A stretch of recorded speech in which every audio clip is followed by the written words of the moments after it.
ਇਹਨਾਂ ਕੋਲ ਇਹ ਤੋਂ ਬਿਨਾ ਕੰਮ ਹੀ ਕੋਈ ਨਹੀਂ ਹੈਗਾ। 35 ਮੇਰੇ ਸੰਪਰਕ 'ਚ ਨੇ, 34 ਮੇਰੇ ਬੰਦੇ ਹੋਰ ਕੋਲ ਨੇ, 33 ਇਹਨਾਂ ਕੋਲੇ ਨੇ। ਇਹ 33 34 ਚੱਕਰ 'ਚ ਫਸ ਗਈ।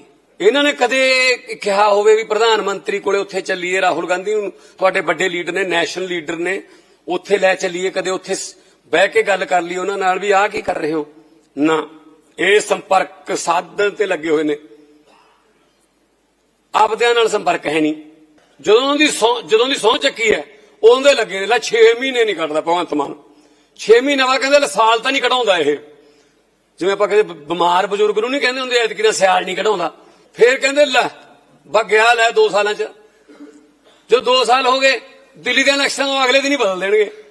ਦਿੱਲੀ ਦੇ ਇਲੈਕਸ਼ਨਾਂ ਵੀ ਲੰਘ ਗਈਆਂ, ਬਸ ਥੋੜਾ ਟਾਈਮ ਹੀ ਰਹਿ ਗਿਆ। ਕਹਿਤਾ ਇਹਨੂੰ ਵੀ ਭਾਈ ਬਸ ਤਿਆਰੀ ਕਰ ਲੱਗੋ, ਬਿਸਤਰੇ ਵਗੈਰਾ ਗੋਲ ਕਰ ਲਾ। ਇੰਨੇ ਬਿਸਤਰੇ ਵੀ ਹੈ ਨਹੀਂ ਮੇਰੇ ਕੋਲ ਜਿਹੜੇ ਗੋਲ ਹੋਣ।